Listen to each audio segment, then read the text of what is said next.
प्रथमतः कैलासवासी अजितदादा पवारसाहेब यांना भावपूर्ण श्रद्धांजली वाहून मी माझे दोन शब्द सांगतो. आज या ठिकाणी श्रद्धांजलीच्या कार्यक्रमाला उपस्थित असलेले महाराष्ट्र राज्याचे कृषी मंत्री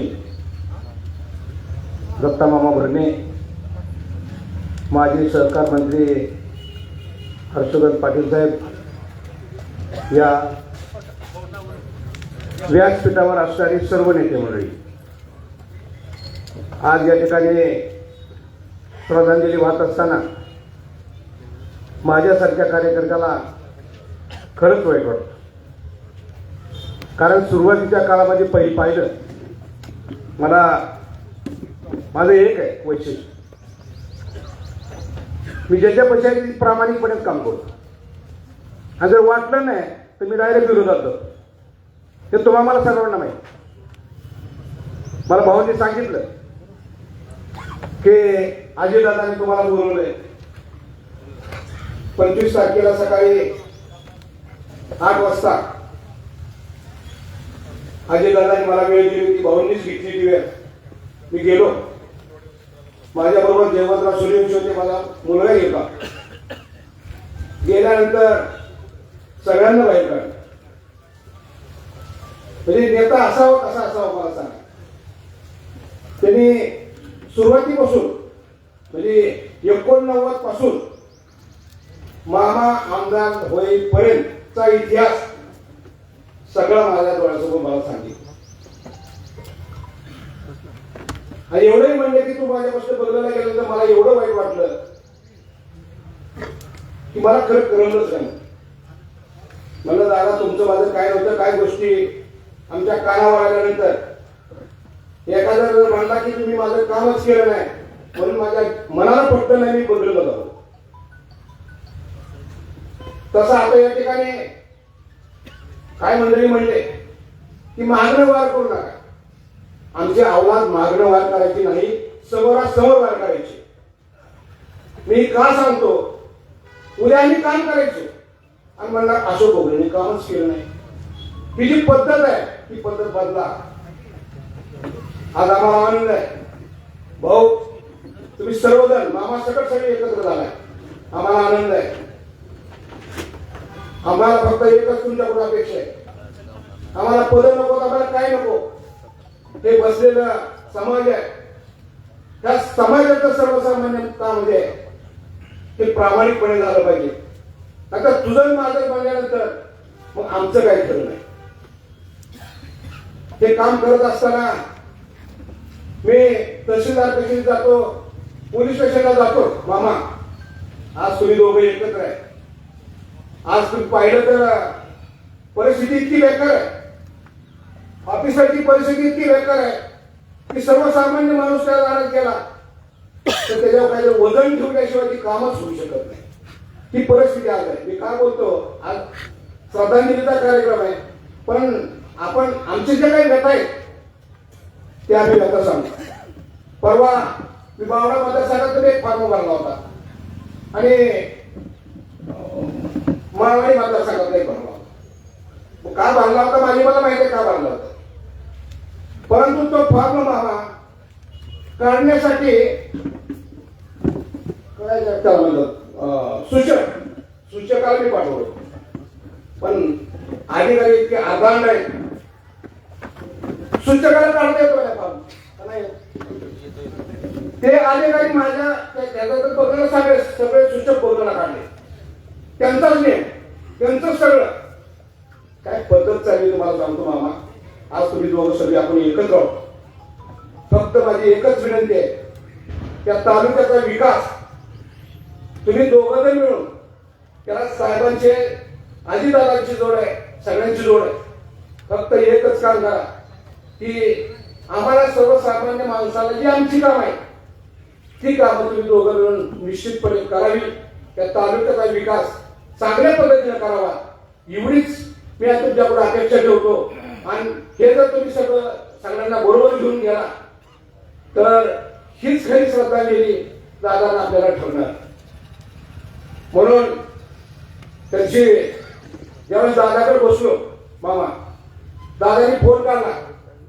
फोन मध्ये मला म्हणजे बघ मी बारामतीचे रस्ते कसे केले, म्हणजे जरूर आहे म्हणजे जाणूनच आलं होतं त्यानं. मला 20-25 मिनिटं ते रस्ते दाखवले. मी काही केलं तालुक्यासाठी या लोकांसाठी ते मला सगळं सांगत. त्यांची सांगायची पद्धत म्हणजे ही वेळ ज्यावेळेस दादा राजकारणात सुद्धा नव्हते, तर पहिलं स्टेज जिथं ग्रामपंचायत होती, त्या ग्रामपंचायत स्टेजवर शरद काळे पतसंस्थेचं उद्घाटनाला मी दादा लागलो होतो. त्यावेळेस म्हणजे तुमचं ही म्हणजे विसरू शकत नाही. अजित पवारचं नाव घेतलं, दत्ता भगवतचं नाव घेतलं, बाळासाहेब कर्नाडचं नाव घेतलं. तुमच्यामुळे म्हणजे राजकारणात मला लय बदल आहे. ठीक आहे, काय गोष्टी राजकारणात होतात, मांडायला लागतं. परंतु ते काम करत असताना मामा आणि भाऊ आम्हाला आनंद आहे, चांगली गोष्ट आहे. फक्त आमची कामं कधी आमची म्हणजे या भाषेच्या जनतेची कामं तुम्ही थांबवू नका, एवढंच आमची विनंती आहे. आणि तुम्ही दोघं मिळून त्या तालुक्याला न्याय देतात या एवढीच अपेक्षा करतो. हीच खरी श्रद्धांजली दादांना वाहतो. आणि उद्याच्या निवडणुकीमध्ये घड्याळ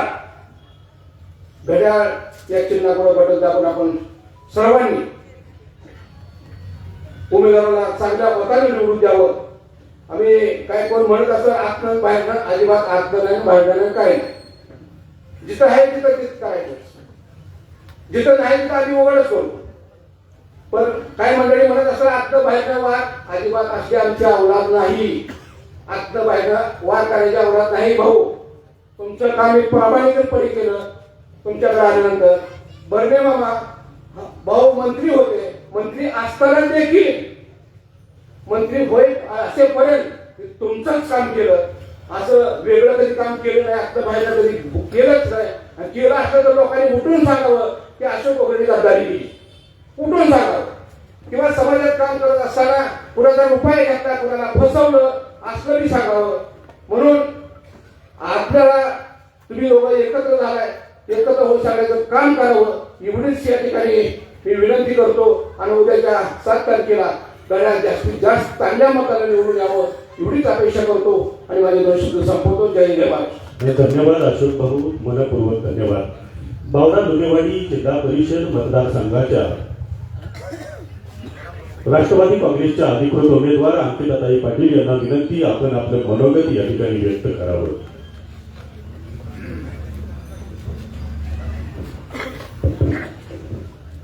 बावरा दुमेवाडी जिल्हा परिषद आणि पंचायत समितीच्या प्रचारासाठी आयोजित केलेली ही कार्यकर्ता बैठक, या बैठकीसाठी उपस्थित व्यासपीठावरती माननीय हर्षवर्धनजी पाटील साहेब, माननीय दत्तामामा बर्ने, उपस्थित सर्वच आमचे ज्येष्ठ मार्गदर्शक, उपस्थित आपले बावड्या गावचे सर्व ग्रामस्थ.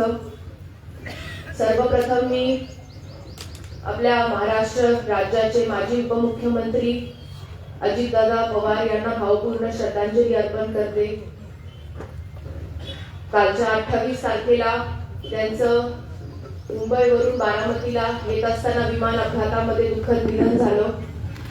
खरं तर ही बातमी जेव्हा आपण सगळ्यांनी 9-9:30च्या दरम्यान टीव्हीवर बघितली, तेव्हा खरंच असं वाटत होतं की ही एखादी फेक न्यूज असावी, ही चुकीची बातमी असावी.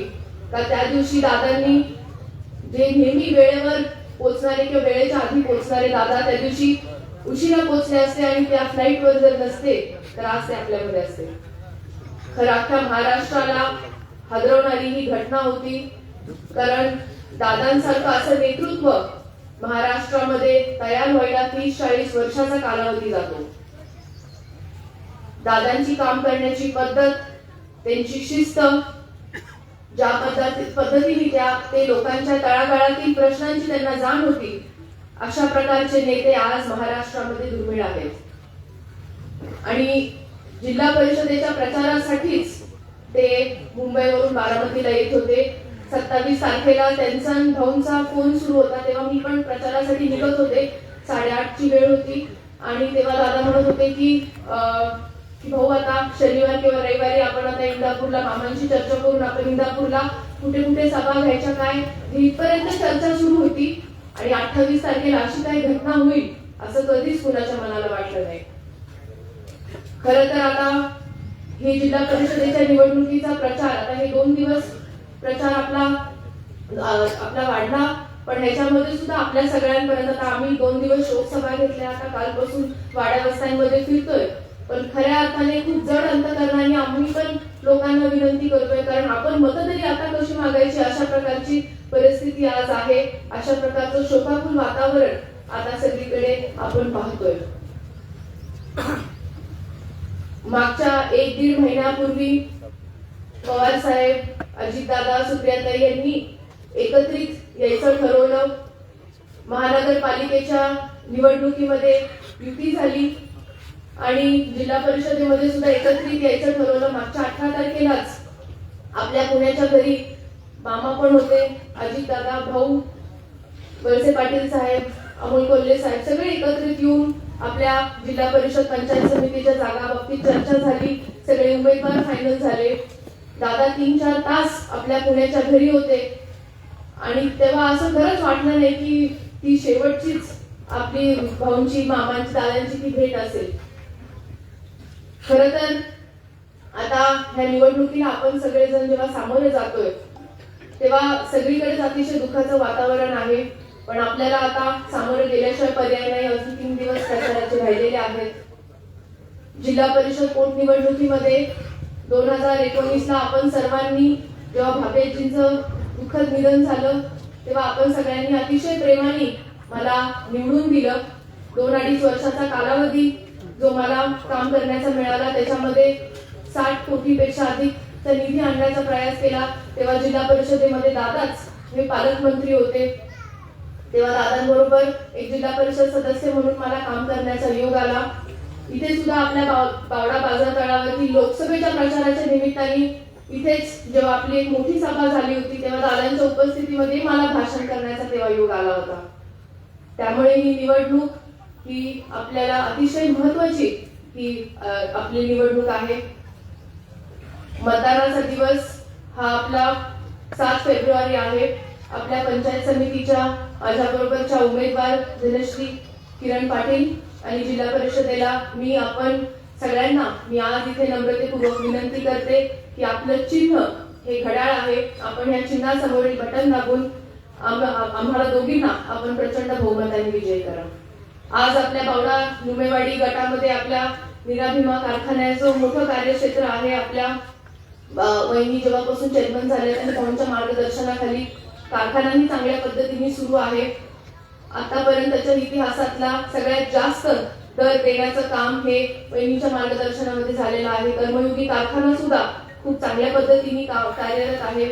अख्ख्या पुणे जिल्ह्यामध्ये सगळ्यात उच्चांकी दर 3350चा दर हा कर्मयोगी कारखान्याच्या माध्यमातून देण्याचं काम केलं. त्याच्यामुळे आपला ऊस उत्पादक शेतकरी अतिशय आनंदात आहे, खुश आहे. आपल्या शिक्षण संस्था असतील, बाकीच्या सगळ्या आपल्या संस्थेमध्ये सुद्धा आपल्या बावडा गाव असेल, आपल्या पूर्ण परिसरातील सर्व लोक इथे आज कार्यरत आहेत. येणारा काळ हा आपल्या परिवर्तनाचा आहे, विकासाचा आहे. आज येणाऱ्या काळामध्ये आपल्याला गोरगरीब जनतेचे जे प्रश्न आहेत, ज्यात काही विषय अशोक भाऊंनी सुद्धा मांडले, ह्या विषयामध्ये मामा आपल्याला आता येणाऱ्या काळामध्ये सगळ्यांना लक्ष देऊन एकत्रित काम करण्याची गरज आहे.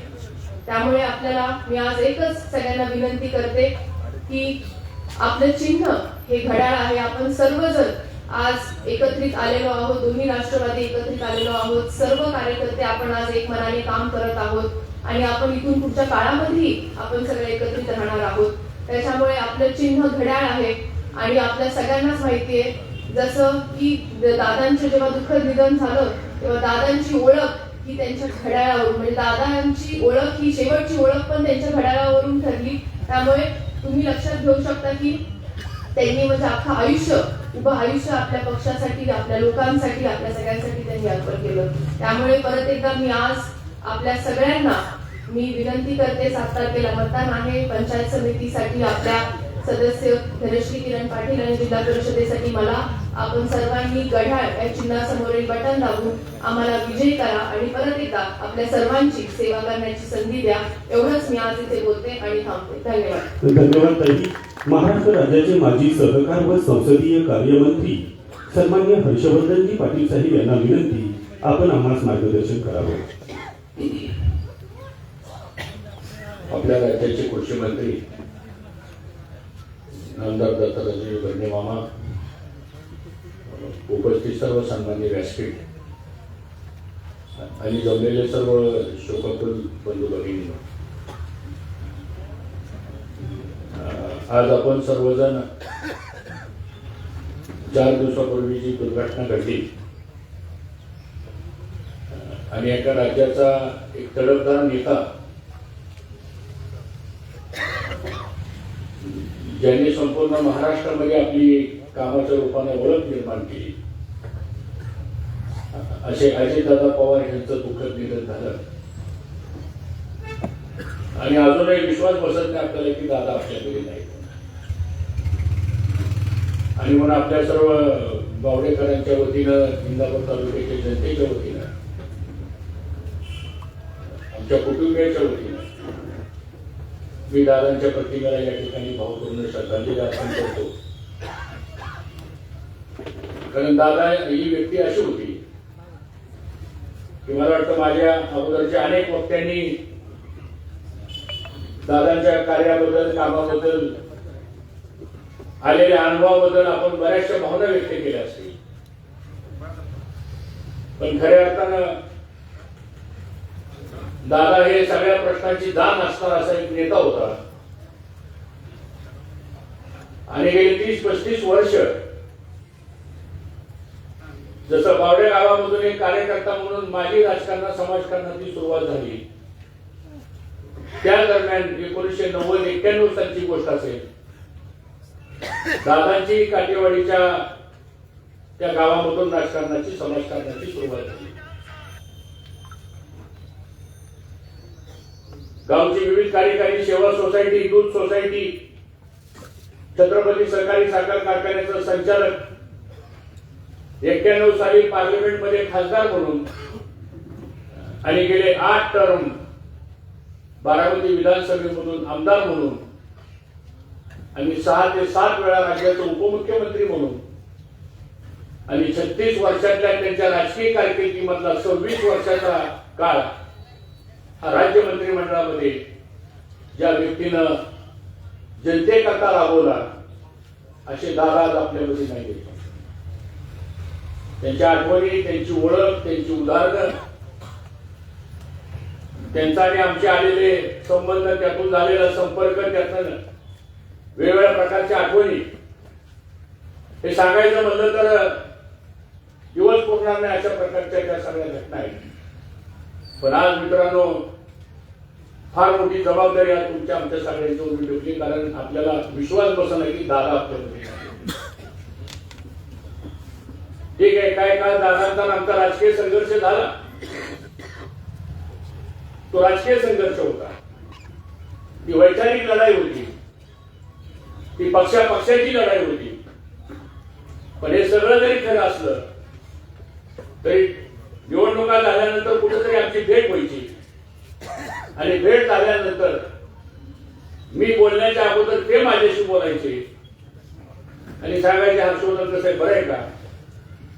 मी म्हणाले, तुमचं कसं काय, बरं आहे का? आणि मग दुसरा शब्द ते उच्चारायचे, मी काय बोललो असं मनावर घेऊ नका, विसरून जा. पण माझ्या मनात तसं काय नाही. मी एवढ्या उमद्या मनाचा हा एक नेता, हा मैत्री जपणारा, राजकारणाच्या पलीकडे जाऊन संबंध ठेवून काम करणारा असं एक मोठं व्यक्तिमत्व आज मित्रांनो दादाच्या कार्यालयात निर्माण झालेलं आहे, गेलेलं आहे. त्यामुळे आपल्या सगळ्यांना खूप मोठ्या दुःखामधून आपल्याला वाटचाल करण्याची आवश्यकता आहे. गेल्या 2-3 महिन्यापासून आज इथं मामा आलेले आहेत. मला वाटतं बावडे गावामध्ये ही पहिलीच बैठक असेल, मी मामा आम्ही दोघे एकत्र आहोत. लोकसभेला होती ती सभा होती ज्यावेळेस आम्ही मागच्या 2-3 महिन्यापूर्वीपासून जे काय आहे ते शेवटी आपल्या गावात सांगितलं पाहिजे, कारण या मातीमध्ये आमचा जन्म झालेला आहे. या मातीने आम्हाला ताकद दिलेली आहे, या मातीने आम्हाला आशीर्वाद दिलेला आहे. आणि ह्या गावाचं नाव कैलासवासी भाऊंच्या काळापासून दिल्लीपर्यंत, पार्लिमेंटपर्यंत सुद्धा इथल्या ग्रामस्थांच्या आशीर्वादानं आपण या ठिकाणी राजकारण, समाजकारण करत आलो. आणि म्हणून गेल्या 2-3 महिन्यापासून दादा एक हळव्या मनाचे दादा झाले होते. त्यांना वारंवार वाटायचं की हा संघर्ष आपण किती वर्ष करायचा. जसं एखादा माणूस मिलिटरीमध्ये त्याची पोस्टिंग होती, पण त्या मिलिटरीमध्ये त्याच्या पोस्टिंगचा कार्यकाळ 18 वर्ष किंवा 20 वर्षाचा असतो. कारण मिलिटरीमध्ये एक प्रोटोकॉल आहे की त्या वयामध्येच तो माणूस संघर्ष करू शकतो. जसं दादा मला म्हणायचं, आता आपण 60पर्यंत आलोय. हा संघर्ष करत करत आपण आपले कार्यकर्ते, तुमचे कार्यकर्ते, गावागावाचा वाद, हे आता कुठेतरी हर्षवर्धन थांबलं पाहिजे. झालं गेलं असेल ते सगळं विसरून जा, एकत्र यावं लागेल आपल्याला, ही दादांची मनापासूनची इच्छा होती. आणि मग 8-9 बैठका मुंबईमध्ये झाल्या, एक बैठक VSI ला झाली. मागच्या 16 तारखेला मामा त्याला साक्षीदार आहेत, पवार साहेबांच्या घरी बैठक झाली गोविंदबागला. आणि तिथं निर्णय झाला की आता आपण एकत्र यायचं. एकत्र यायचं म्हणजे काय कोणाच्या व्यक्तिगत स्वार्थासाठी नाही, एकत्र यायचं म्हणजे कोणाला तरी काय मिळवायचंय म्हणून नाही. तर आता हा सगळा परिसर, हा सगळा जो परिवार आहे, याला आपल्याला एकत्रित आणून विकासाच्या संदर्भात आपल्याला पुढे जावं लागेल. आणि म्हणून संघर्षमय राजकारण करण्यापेक्षा एकीचं विकासमय राजकारण आपण करावं, ही भावना ही दादा सातत्यानं बोलून दाखवत होते. आणि मी सुद्धा दादांना म्हटलं की तुमचा हा स्वभाव मी तर काय माझ्या 30 वर्षात तरी बघितला नाही. ते मला म्हणजे आता बऱ्याच गोष्टी झाल्या, त्या काही सगळ्या इथं सांगता येणार नाही. पण आज दादा इतक्या लवकर असे जातील असं मित्रांनो कुणाला या ठिकाणी वाटलं नाही. ज्यावेळेस मग अंकिता म्हणल्याप्रमाणे 18 तारखेला 16ला ही बैठक झाली. आणि 18 तारखेला त्या बैठकीत ठरलं की मला म्हणले मी हर्षवर्धन तुझ्या घरी जेवायला येणार आहे. पुण्याला आले जेवायला. आणि मला वाटतं मामा त्यांचं बाहेरचं ते शेवटचं जेवण होतं काय असं वाटायला लागलं. रविवारी, त्याच्या मागच्या रविवारीचीच गोष्ट आहे. आणि 8 वाजता वेळ ठरली, ते 6:45ला झाले, घरी एकटे झाले. तुम्ही 8 वाजता आला, कारण 8ची वेळ ठरली होती. आणि मग सगळ्या गोष्टीची चर्चा झाली आणि सांगितलं आता संघर्ष नको आता करायला. अगदी भावना झाली होती. ते त्यांना काही करून आलं का काय मला माहित नाही, पण तो कराडी दादाचा स्वभाव मी बघितला आणि तो अत्यंत मनानं व्याकुळ झालेला स्वाभाविक दादाचा मी बघितला. आणि मग मामा आले, चर्चा झाली. दादा म्हणजे माझी इच्छा आहे आता तुम्ही सगळी एकत्र या. त्याच्या अगोदर सकाळी त्यांची राष्ट्रवादीच्या सगळ्या प्रमुख लोकांची बैठक बारामती हॉस्टेलला झाली. तिथेही दादांनी सांगितलं, मला वाटतं प्रताप बाबा तुम्हीच कुठून सांगितलं की दादा काय निर्णय तुम्ही घेताय त्याला आम्ही सगळी सहमत घेऊ. कारण ही वेळ कशी आली आणि सगळे एकत्र आपण आलो. मग प्रश्न आला 24 जागा आहेत, कुणी उभा करायच्या, काय करायच्या. मामा म्हणले माझं काही नाही, मी म्हणलं माझं काही नाही. आणि मला वाटतं 5 मिनिटांमध्ये 24 जागेच्या संदर्भातला निर्णय झाला. आज मित्रांनो वेळ अशी आलेली आहे, ते 24 उमेदवार जे आपण घड्याळ उभा केलेले आहेत ते न हर्षवर्धन पाटलाचे आहेत ना ते बर्णे मामाचे आहेत. ते 24च्या 24 उमेदवार हे अजितदादाच्या सहीनं जो EB फॉर्म आला आपल्याला, हे 24 उमेदवार अजितदादांनी उभा केलेले उमेदवार आहेत. आज मला आपल्या सर्वांना विनंती करायची आहे, आता वेळच अशी आलेली आहे, 7 तारखेचं मतदान आपण करताना त्या 24च्या 24 उमेदवारांना आपण ते दादांचे उमेदवार आहेत हे समजून आपण घड्याळावरती मतदान करावं, ही मला आपल्या सर्वांना या ठिकाणी प्रामुख्याने सांगायचं. मित्रांनो, परवा दिवशी रक्षा विसर्जन झालं. ज्यावेळेस 28 तारखेला दादांचं निधन झालं, 1.5-2 लाख तरुण मुलं 28 तारखेला बारामती शहरामध्ये आली. जागा पुरत नव्हती. 29 तारखेला सकाळी 11 वाजता दादांचा अंत्यविधीचा कार्यक्रम होता. त्यालाही 3-4 लाखाचा जनसमुदाय होता. ज्यावेळेस मी मामा आम्ही अखेरचं दर्शन घ्यायला ज्यावेळेसच्या स्टेजवरती गेलो, नजर टाकली तर सगळी 18 वर्षापासून 35 वर्षाच्या दरम्यानची सगळी तरुण मुलं त्या अंत्यविधीच्या कार्यक्रमाला आली. मी विचार करत होतो की त्या सगळ्या मुलांचा तर काही दादांचा परिचय नसेल आणि दादांचाही त्या मुलांचा काही परिचय नव्हता, पण ह्या राज्यातला जो तरुण वर्ग आहे त्या सगळ्या तरुणांचा इच्छाहता म्हणून अजितदादा एकाच एक व्यक्तिमत्व होतं. कारण त्यांचा स्वभाव, त्याची काम करण्याची पद्धत, त्यांचा स्पष्ट वक्तव्य आणि त्याचबरोबर एखाद्याला शब्द दिला तर तो पूर्ण करणारा त्यांचं मित्रांनो व्यक्तिमत्व होतं. आणि म्हणून आता काल सुमित्रा वहिनींनी या राज्याची उपमुख्यमंत्री पदाची सूत्र घेतली.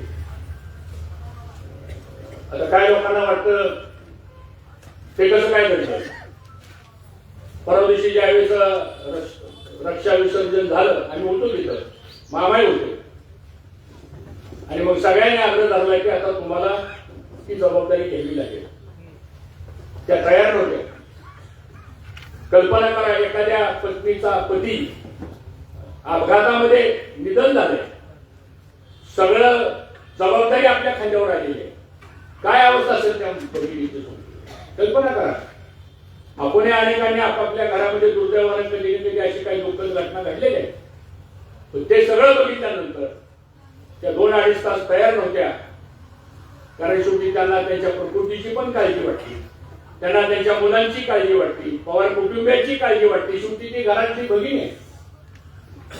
आणि मग अशा परिस्थितीमध्ये शेवटी त्यांनी होकार दिला. का होकार दिला? तर आज या सगळ्या राज्यातला लाखो समुदाय की ज्याचं भवितव्य आज आपल्यावरती अवलंबून आहे.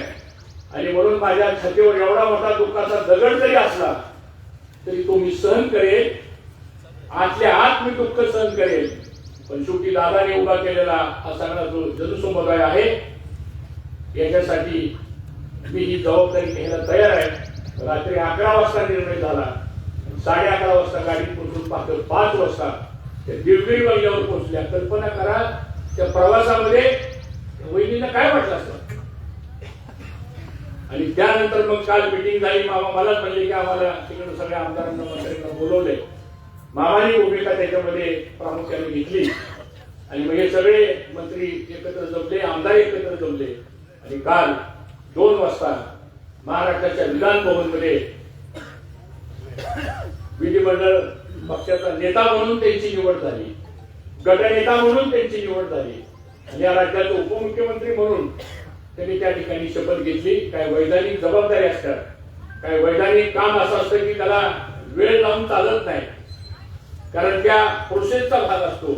आणि आज त्यांनी ती जबाबदारी घेतली. मला असं वाटतं की तुमच्या आमच्या करता आज त्यांनी ही जबाबदारी स्वीकारली. हे काही सोपं काम नाहीये. कल्पना करा त्या पवार कुटुंबावरती काय दुःख आले. त्या घरातला एकदम नंबर 1 चा कर्ता माणूस, जो राज्याचं नेतृत्व करतो, ज्याच्यामध्ये राज्याचं नेतृत्व करण्याची क्षमता होती, आज तो माणूस त्या कुटुंबाबद्दल नाहीसा होतो. दुःख सोपं नाहीये. आपल्या सुद्धा सगळ्या कार्यकर्त्यांना आता आम्ही कालपासून फिरतोय सगळीकडे त्या शोकसभेच्या निमित्तानं. कार्यकर्ते असे भाऊक झालेले आहेत. लोकांना प्रश्न पडायला लागले, आता आपलं काम नडलं तर आपण सांगायचं कोणाला. उद्या शेतीचा पाण्याचा प्रश्न आहे, बंधाऱ्याचा प्रश्न आहे, एखादा डीपी झाला तर आम्ही जायचं कोणाकडे, एखादा सरकारी संस्थेचं काम आलं तर आम्ही जायचं कोणाकडे. प्रश्न गंभीर आहे. एवढं आपण सोपं समजू नका.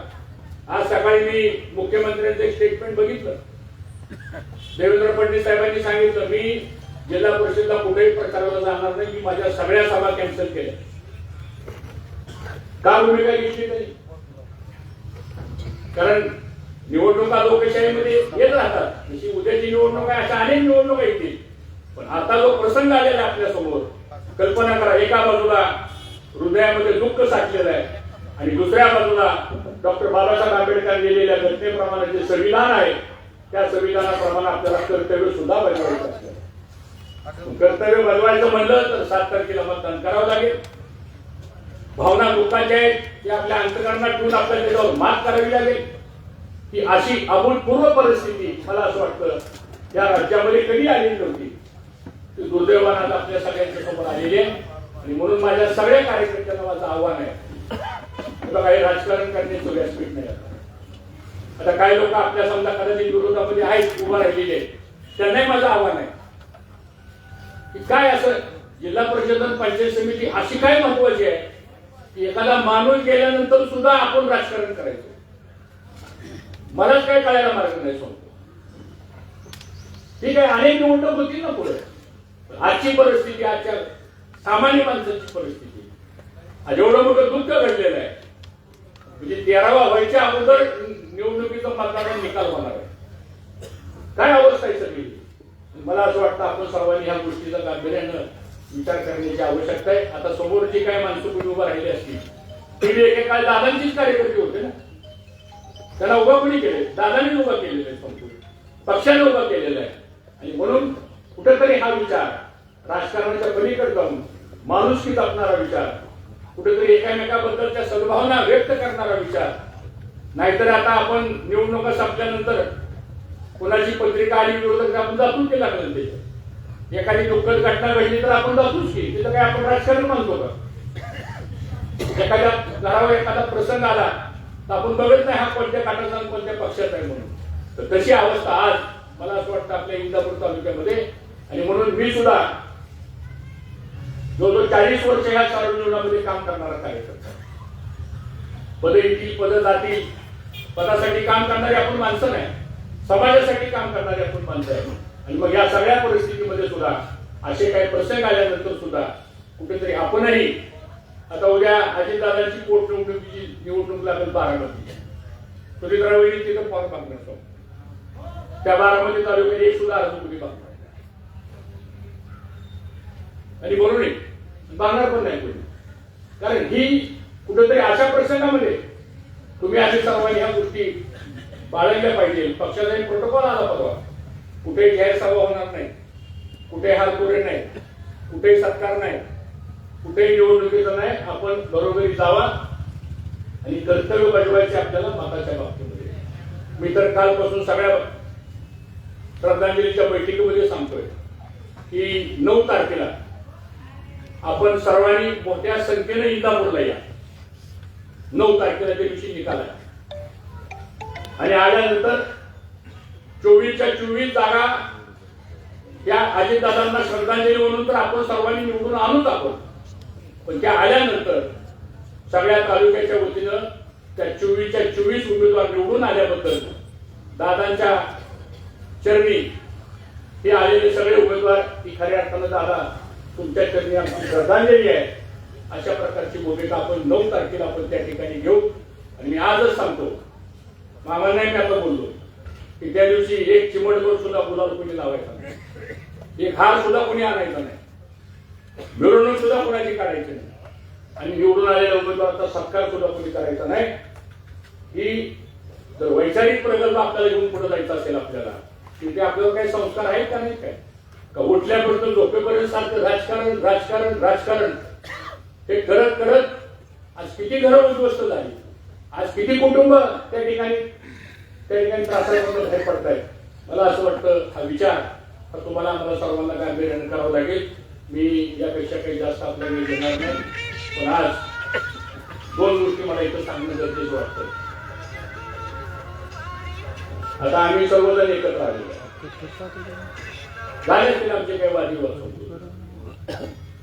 पण हे आम्ही सगळे एकत्र यासाठी आलोय कारण आता आपल्याला विचार करून पुढची पावलं टाकावं लागतील. शेवटी राजकारण, समाजकारण, नेतृत्व करणारा नेता, कार्यकर्ता, पदाधिकारी कशासाठी असतो? हा कोणी सन्मानाकरता नसतो.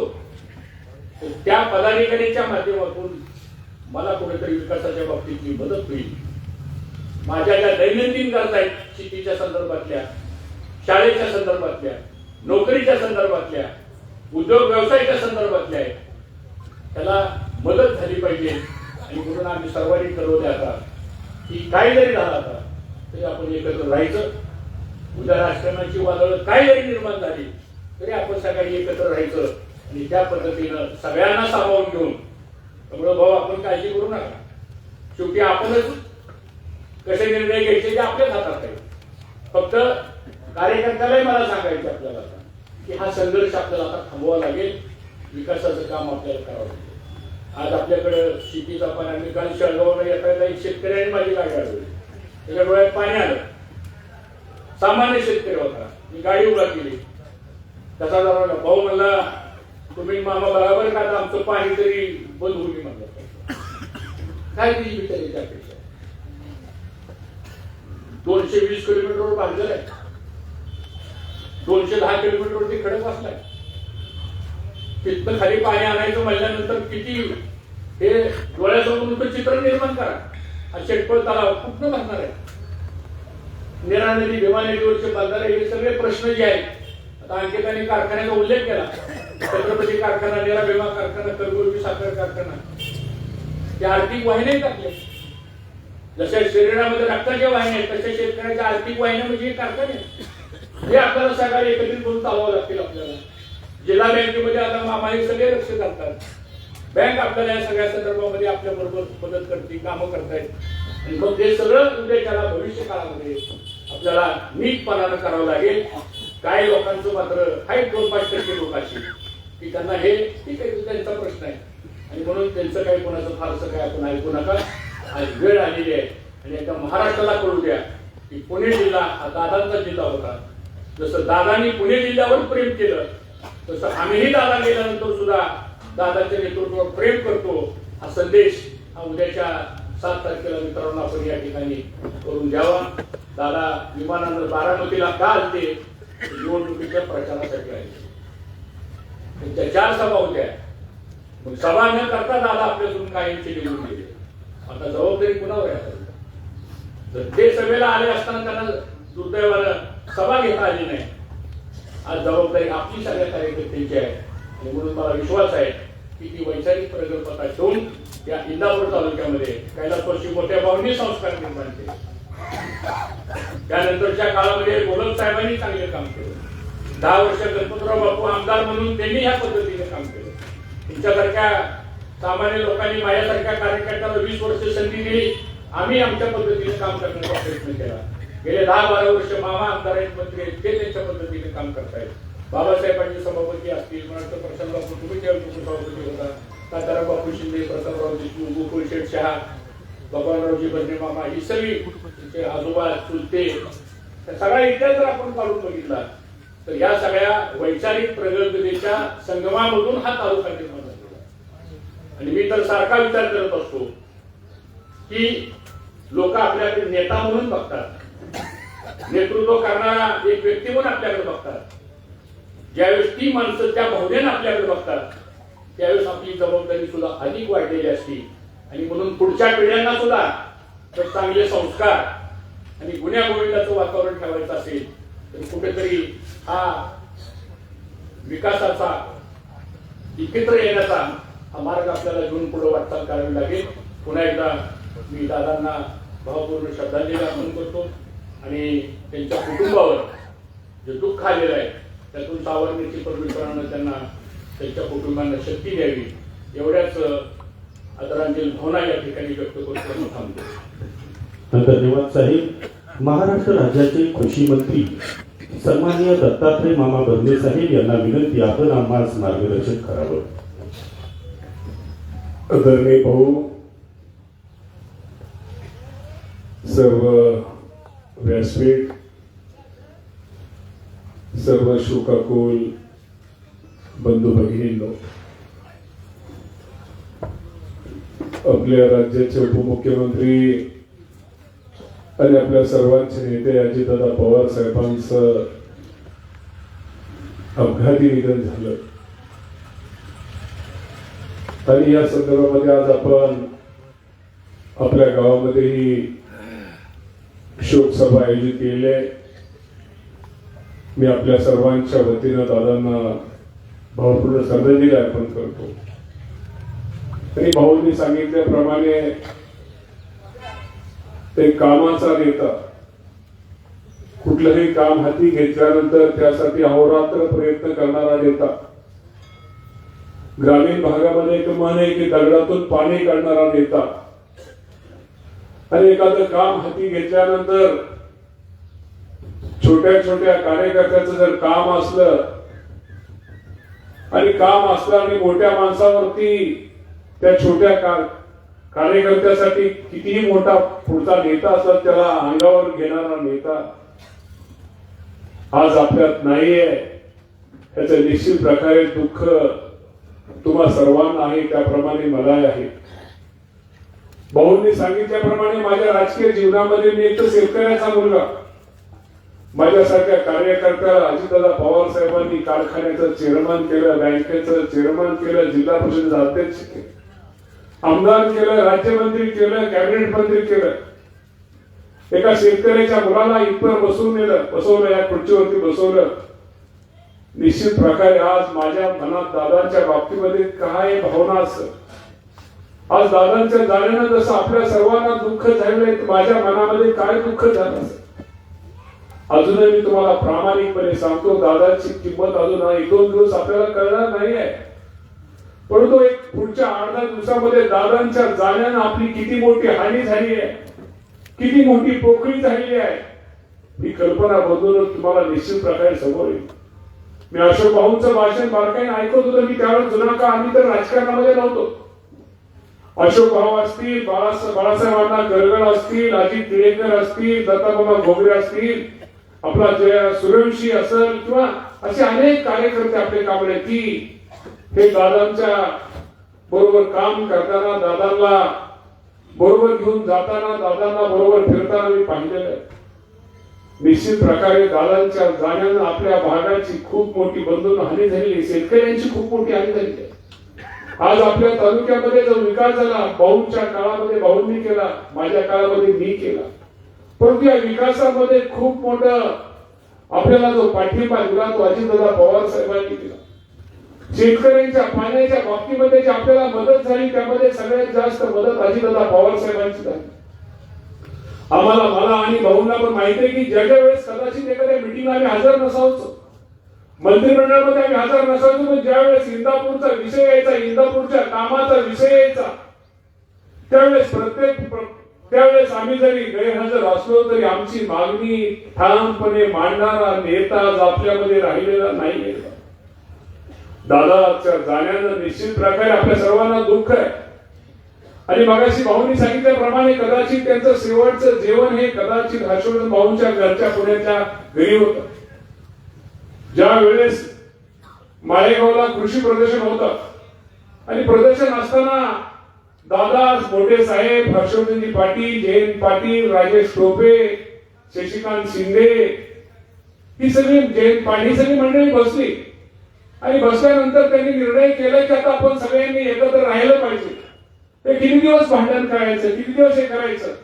आणि आज साहेबांचं नाही म्हटलं तरी आज साहेबांचं वय झालेलं आहे आणि साहेबांच्या या उतरत्या वयामध्ये साहेबांना कुठेतरी आपण दाखवलं पाहिजे की आम्ही सगळेजण एक आहोत. साहेब तुम्ही काळजी करू नका. आणि त्या संदर्भामध्ये दादांनी मला त्या प्रदर्शनामध्ये सांगितले की उद्या तुम्ही 5-6 जण बारामती हॉस्टेलला पुण्याला या.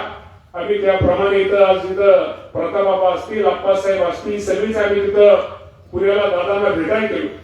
आणि भेटायला गेल्यानंतर दादाने आम्हाला एकच प्रश्न केला, हे आपण किती दिवस करणार आहे, हे आपण कुठेतरी एकत्र आलो पाहिजे, विकासासाठी एकत्र आलो पाहिजे, कामाच्या आपल्या शेतकऱ्यांच्या कामासाठी आपण एकत्र आलो पाहिजे. आणि पवार साहेबांबद्दल त्यांनी थोडेसे आज मी तुम्हाला सांगू शकत नाही जे काय भाऊ एक उद्गार काढले. पवार साहेबांबद्दल भाऊ उद्गार काढल्यानंतर मला वाटतं प्रतापबाबा असतील, पृथ्वीराज जाचक स्वतः आणि उठले, दादा तुम्ही जो निर्णय घ्यायचा तो आम्हा सर्वांना मान्य असेल, आम्हाला ह्यात आमचा कोणाला इंटरेस्ट नाहीये, तुम्हाला जो काही निर्णय घ्यायचा आहे तो दादा तुम्ही घ्या, परंतु निश्चित प्रकारे निर्णय घ्या दादा आणि सगळे तुम्ही एकत्र या. हे किती दिवस भांडण तुमच्यामुळे खालच्या कार्यकर्त्याला किती त्रास होतो. विनाकारण तिथं गावामध्ये भांडण, कंटा, ग्रामपंचायत, सोसायटीमध्ये हे कुठेतरी आता बंद झालं पाहिजे. आज त्यामुळे निश्चित प्रकारे जो दादाने आम्हाला सांगितल्यानंतर 5 मिनिटांमध्ये ती मिटिंग संपवली आणि मला थोड्या वेळाने फोन केला की असं हर्षवर्धन पाटील साहेबांच्या घरी जेवण आहे, मी तिथं पोहोचतोय, तुम्ही तिथं या. मी तिथं संध्याकाळी गेल्याच्या अगोदर दादांचा टायमिंग मगाशी भाऊनी सांगितल्याप्रमाणे 8चा होता, परंतु दादा 6:45 त्यांच्या घरी पोहोचले होते. मी तिथं 8 वाजता गेल्यानंतर दादांनी मला एवढं सांगितलं आणि दोघांनी 2च मिनिटात विषय संपला. तिथं मला वाटतं दिलीप वळसे पाटील आणि अमोल कोल्हे साहेब तिथे दोघं होते आणि त्यांनी त्यांचं मात्र असं चाललं होतं आणि आम्हाला विचारलं. आम्ही दोघांनी सांगितलं, दादा तुम्ही जो निर्णय जो घेचाल तो आम्हाला दोघांना मान्य आहे. 24 उमेदवार तुम्ही निवडा, आम्हाला त्यामध्ये कुठल्याही प्रकारचा इंटरेस्ट नाही. त्यांची नावं माझी नावं घेऊन दादांनी तो निर्णय मगाशी भाऊंनी सांगितल्याप्रमाणे 24 उमेदवार हे घड्याळाच्या चिन्हावरती दादांनी त्याप्रमाणे बंधूंना जाहीर केले. ते 24 उमेदवार माझे नाही, हर्षवर्धन भाऊंचे नाही.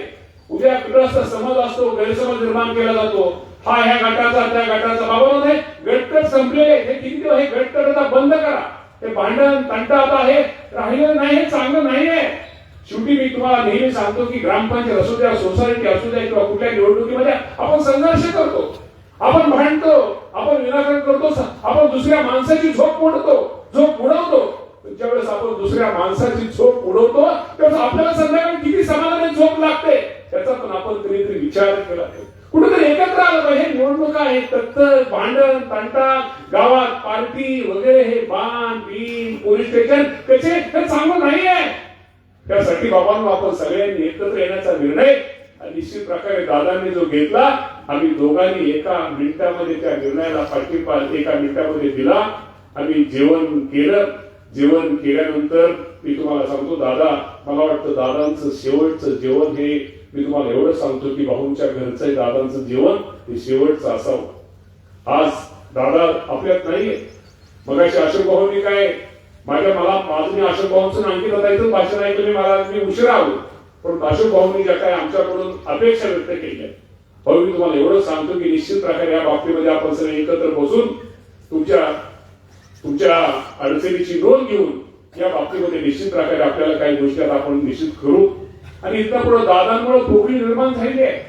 विकासाच्या बाबतीमध्ये, तालुक्याच्या बाबतीमध्ये, शेतीच्या पाण्याच्या बाबतीमध्ये, पिण्याच्या पाण्याच्या बाबतीमध्ये या तालुक्यासाठी काय करता येईल, काय नियोजन केलं पाहिजे या बाबतीमध्ये आम्ही दोघांनी आप्पासाहेब सगळेच नाही स्टेजवरील सगळे बापू प्रशांत बापू सगळ्या मंडळीला एकत्र घेऊन एक चांगलं नियोजन कसं करता येईल. दादांची पोकळी आहे ती भरून निघणं एवढं सोपं नाही आहे, परंतु जास्तीत जास्त कसं तालुक्यातील जनतेला माझ्या लोकांना कशी मदत करता येईल, सहकार्य करता येईल ही भावना भविष्यामध्ये आपण सगळेजण बसून निश्चित प्रकारे करूया.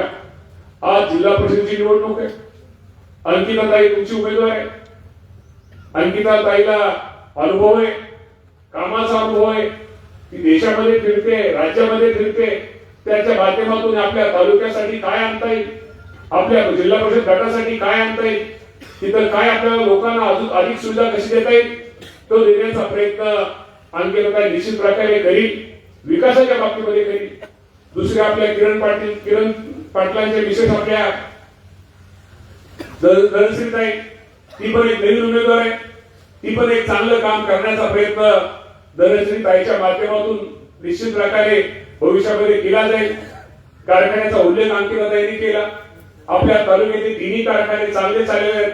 एक चांगल्या प्रकारचा बाजारभाव देण्याचा प्रयत्न आपण बदलून केलेला आहे. पाठीमागे भाऊ मी तुम्हाला सांगतो, माझ्यावरती टीका टिप्पणी व्हायची, पण मी सांगतो आपलं राजकारण दोघांच झालं. हे स्थानिक स्वराज्य किंवा बाकी निवडणुकीच्या बाबतीमध्ये झालं.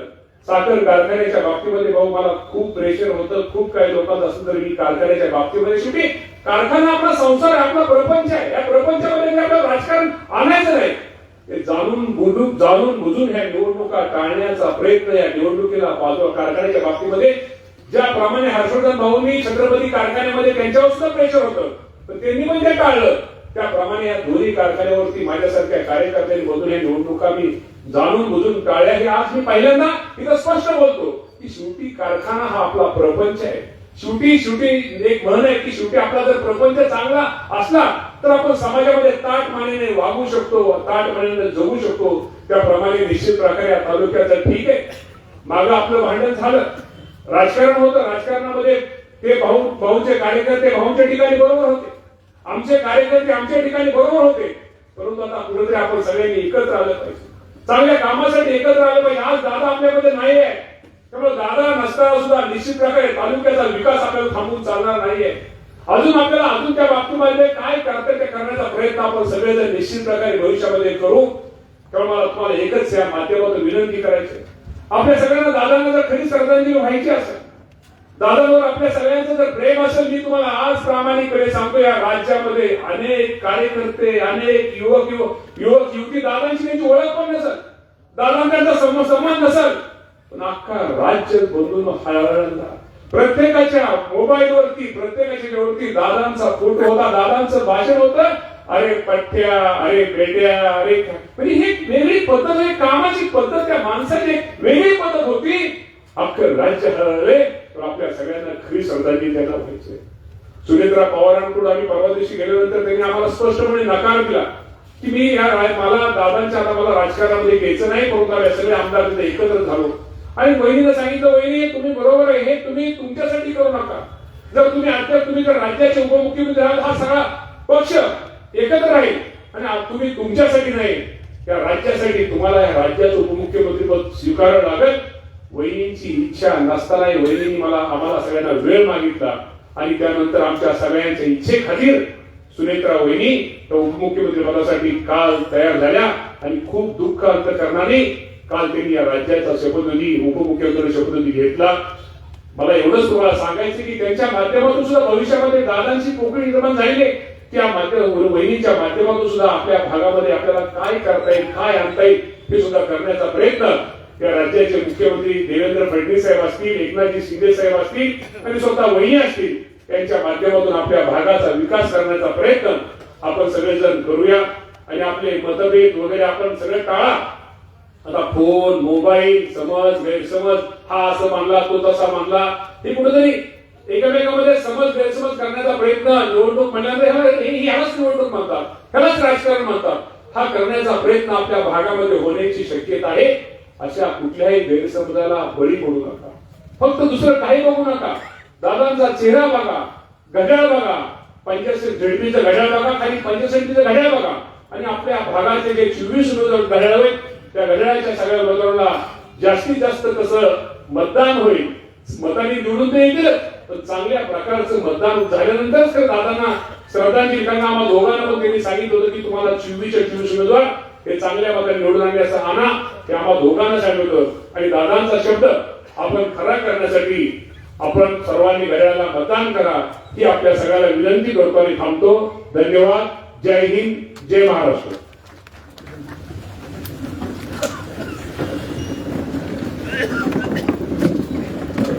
सर्वांनी 2 मिनिट उभा राहून या ठिकाणी सुद्धा करायची. या गटामध्ये अनेक जाऊन गेलं. मला सांगायचं की जिल्हा परिषदेचे उमेदवार अंकिता पाटील आहेत आणि पंचायत उमेदवार किरण पाटील आहेत आणि खालच्या पंचायत समितीमध्ये दादा ज्योती पाटील आहेत. त्यांना आपण मतदान करावं. आता 2 मिनिटं श्रद्धांजली करून त्यानंतर पसायला.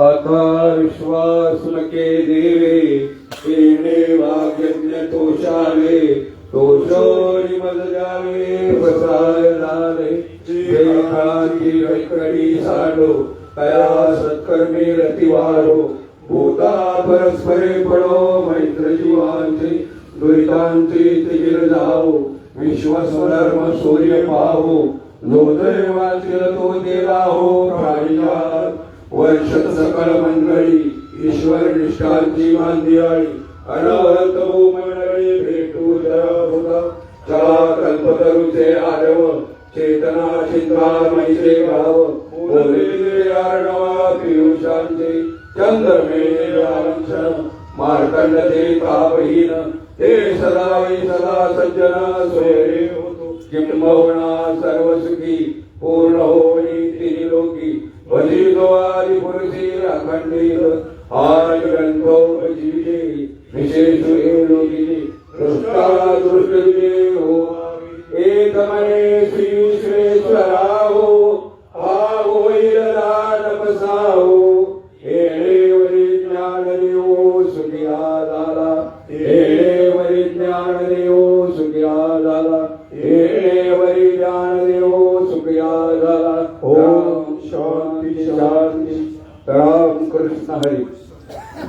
कार्यक्रमाचं आभार प्रदर्शन करतील.